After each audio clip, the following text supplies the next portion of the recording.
Yesus Kristus menurut Santo Yohanes. Dimuliakanlah Tuhan. Sekali peristiwa, Yohanes berdiri bersama 2 orang muridnya di tempat ia membaptis orang di sungai Yordan. Ketika melihat Yesus lewat, Yohanes berkata, "Lihatlah anak domba Allah." Mendengar apa yang dikatakan Yohanes, kedua murid itu pergi mengikuti Yesus. Tetapi Yesus menoleh ke belakang. Melihat bahwa mereka mengikuti dia, Yesus lalu berkata kepadanya, "Apakah yang kamu cari?" Kata mereka kepadanya, "Rabi," artinya guru, "di manakah engkau tinggal?" Yesus berkata kepada mereka, "Marilah dan kamu akan melihatnya." Mereka pun datang dan melihat di mana Yesus tinggal. Dan pada hari itu mereka tinggal bersama-sama dengan dia. Waktu itu kira-kira pukul 4. Salah seorang dari kedua murid itu yang mendengar perkataan Yohanes lalu mengikuti Yesus adalah Andreas, saudara Simon Petrus. Andreas mula-mula menemui Simon saudaranya dan ia berkata kepadanya, "Kami telah menemukan Mesias," artinya Kristus. Lalu Andreas membawa Simon kepada Yesus. Yesus memandang dia dan berkata, "Engkau Simon anak Yohanes, engkau akan dinamakan Kefas," artinya Petrus. Demikianlah Injil Tuhan. Terpujilah Kristus.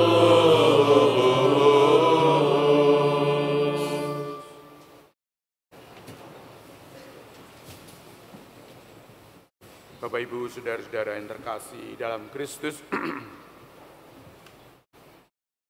Injil hari ini sangat menarik karena berisi tentang panggilan kita, panggilan umat semua manusia. Bapak Ibu, kalau kita mendengar panggilan, apa yang terlintas di dalam kita? Mungkin ada yang memanggil, ada yang dipanggil. Yang memanggil Allah, yang dipanggil manusia. Dan dipanggil untuk apa? Untuk berbuat sesuatu, yaitu membaharui bumi ini, menciptakan persaudaraan, keakraban, kedamaian di bumi ini. Dan itu adalah inti panggilan kita. Namun kalau kita lihat dari bacaan yang kedua tadi, dari surat Rasul Paulus kepada jemaat di Korintus, tubuh untuk Tuhan dan Tuhan untuk tubuh.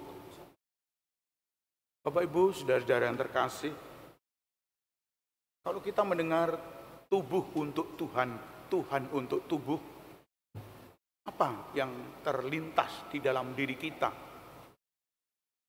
Sekurang-kurangnya adalah bahwa kita adalah miliknya, kita adalah gambaran Allah. Karena Tuhan adalah tubuh kita, kita adalah tubuh Tuhan. Maka itu sangat indah, sangat indah.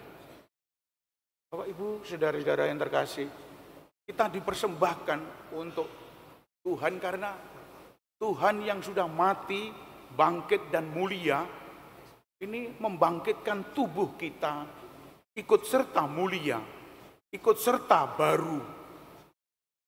Tunggu, meskipun kita masih hidup seperti ini, kita diperbaharui. Bagaimana kita diperbaharui dalam ketika masih hidup? Ya, ini adalah proses proses yang terus-menerus diperbarui. Yang penting bahwa kita tiap hari, tiap jam, tiap bulan ada progres, ada kemajuan-kemajuan. Bapak Ibu, saudara-saudara yang terkasih, saya teringat akan buku karangan Desi Rahmadani, SY Desi Rahmadani. Itu mengutip dari renungan-renungan Paus Yohanes Paulus II tentang tubuh. Paus Yohanes Paulus II setiap Rabu memberi audiensi dan renungan-renungan pendek kepada para peziarah di Roma, Saint Peter. Dan itu ditulis di situ. Bapak Ibu, saudara-saudara yang terkasih, apa yang menarik di sana? Yaitu dikatakan bahwa tubuh manusia itu adalah gambaran Allah. Gambaran Allah yang tidak kelihatan tetapi dimunculkan dalam tubuh manusia. Oleh karena itu, kalau kita merasa diri dipanggil oleh Tuhan, kita diminta oleh Tuhan, maka segera ini konsekuensi tubuh yang milik Tuhan, segera dipanggil Tuhan, segera berangkat. Dan ini adalah kita semua. Bapak Ibu, saudara-saudara yang terkasih, mungkin dalam panggilan bacaan pertama tadi 3 kali memang sangat sulit untuk menerima panggilan Tuhan. Apalagi kalau dipanggil, untuk tolong bacalah ini, moco, iya di gereja ya nanti ya, sore, waduh moco, mbok ojo aku, liyane ae lah, ojo aku, ayo kamu dipanggil untuk kur, salah satu anggota kur, aku gak iso nyanyi, apa saya mampu, mbok liyane ae lah, akeh. Saya tadi mengawasi anak kecil yang umek dengan ibunya, bapaknya di atas sana. Lalu dia mencoba untuk menjadi dirijen. Ketika menyanyi, semua menyanyi, dia begini toh. Dia begini. Bapak ibu didirigeni. Bapak ibu didirigeni. Nah. Ketika berhenti, dia berhenti. Ketika nyanyi lagi, dia nyanyi lagi. Ngene tok. Tapi namanya anak, ya itulah. Dipanggil untuk karya Allah. Memang kita tidak serta-merta menanggapi panggilan Tuhan. Allah sing liyane ae. Allah wong liya po.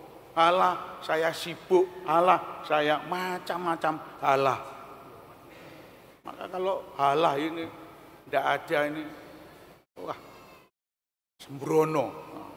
Maka harus ditanggapi. Sekurang-kurangnya hal itu sudah menanggapi, meskipun menolak. Sekali menolak, besok lagi ditanggapi lagi.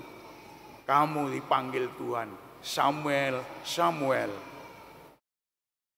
Panggil lagi, Samuel, Samuel. 3 kali. Mungkin ada yang, kamu dipanggil Tuhan untuk karya Allah. Wah, gak mungkin saya koyok ngono. Gak mungkin lah, saya ini berdosa. Saya ini kebak dosa. Kalau untuk apa Allah memanggil saya? Bapak Ibu, saudara-saudara yang terkasih, inilah sikap panggilan kita, bahwa kita sungguh-sungguh tubuh Allah. Allah yang tidak kelihatan kita wakili menjadi kelihatan. Allah yang meraja di bumi ini. Maka melalui diri kita lah Allah berkarya. Maka jangan ogah-ogahan dipanggil Tuhan, ya masih mikir-mikir, engkau bojoku ya apa, engkau anakku ya apa, dipanggil orang kok seperti ini. Waduh ya apa, gak enak rasanya. Besok lagi dipanggil lagi, aduh ya apa rek ini. Gak iso iki. Besok lagi dipanggil lagi sampai kena. Nah, sampai kena.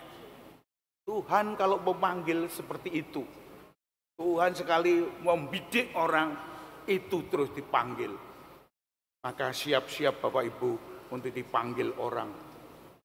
Dan kadang-kadang kita ogah-ogahan. Alah enak jadi umat ae, tengok ngaplo enak. Timbangane umek alah. Panggil Mas Dinar juga begitu. Panggil ayo. Yang dipentingkan sekarang adalah panggilan kita.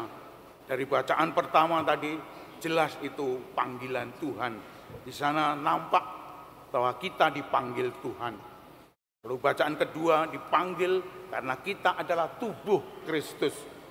Kristus yang mati, Kristus yang bangkit, Kristus yang mulia untuk memberi tubuh kita membayar lunas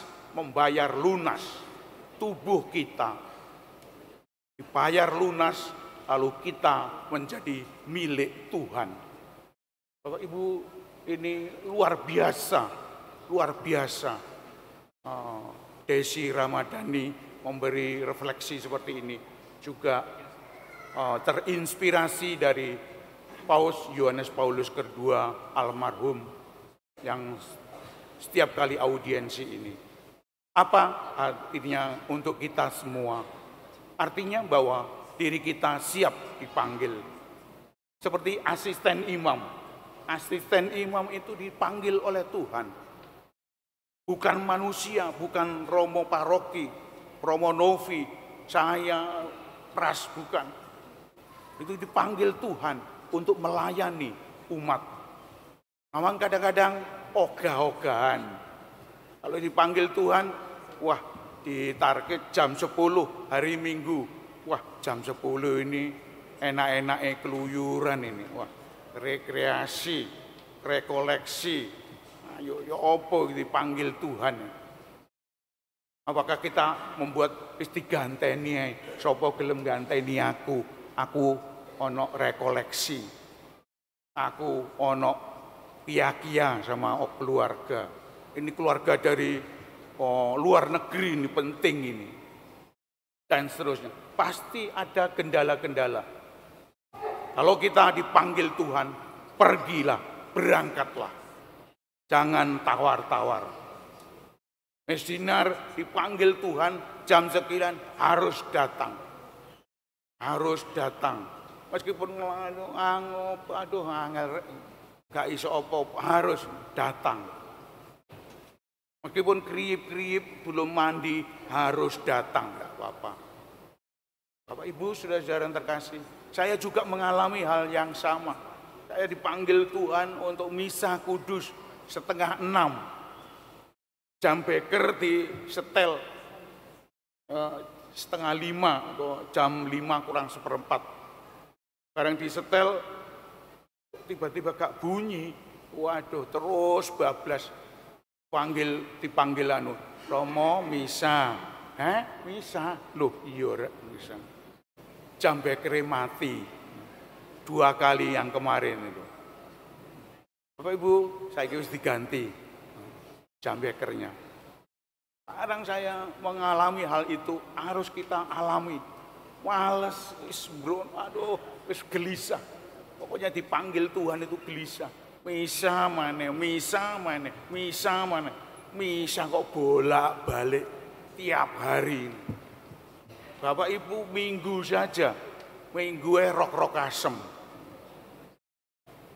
Bapak Ibu, saudara-saudara yang terkasih, mari kita semua berbenah diri, saya, Anda, kita semua untuk dipanggil Tuhan. Apapun panggilan Tuhan itu harus kita laksanakan. Dipanggil Tuhan untuk memberikan ceramah, panggil Tuhan untuk memberikan ini dan itu. Meskipun tidak ada uangnya, meskipun tidak ada embel-embel, kita tetap jalan. Kita tetap jalan. Hanya Tuhan yang menjadi milik kita, kita milik Tuhan. Tuhan memberkati kita. Amin.